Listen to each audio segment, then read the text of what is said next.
it's Pastor Dan from Dexter Gospel Church with a Proverbs Practical. Thanks for watching today. Today we see a key reason why it is not safe to prey upon the poor and the hurting. We're in Proverbs 23, verse 23. It says, "For the Lord will plead their cause, and spoil the soul of those that spoiled them." This is the follow-up to the previous verse. Verse 22 told us that the behaviors to avoid are robbing the poor and oppressing the afflicted. And that's always going to be a temptation to the predatory because the poor and afflicted seem weak and vulnerable, and therefore they're easier to take down and profit from, and they're safer to target. And the poor and afflicted may be weak, but God isn't. We may not have compassion on them, but God does. And so while they may not be able to afford a lawyer in an earthly court, they have an advocate in heaven, the best representation available. He will plead their cause. In this case, not just the lawyer, but the judge is on their side if they are wronged by the judgments of man. The poor and afflicted may be taken advantage of here, stolen from, or oppressed by man.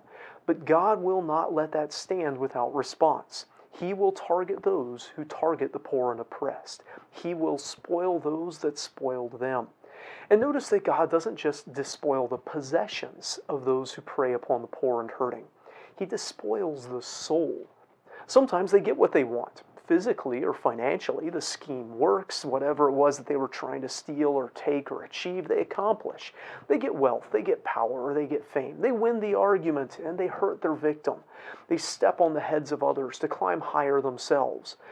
But while it may benefit their pocketbook, it will not benefit their souls. God will judge, and He will avenge.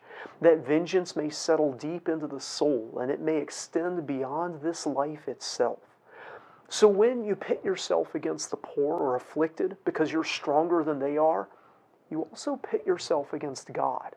You may easily overcome that person, but you will never overcome God. You set yourself up to be the prey of God when you prey upon the poor and hurting. However much you may gain by harming them, you will lose far more when God sets Himself to harm you. And if you are the poor or afflicted, then know that you have a voice on your side and an avenger to bring justice to those who harm you. It doesn't mean you won't have any problems, that there may not be people who try to take advantage of or hurt you, but it does mean that there is someone to help you in those trials if you'll turn to Him. I hope this video is a help to you. If it is, give it a like, and if you haven't already, subscribe to our channel for more content from Scripture. We'd love to see you in the comments, and we'd love to see you in person here at Dexter Gospel Church. Until next time, I hope you stay well and live compassionately.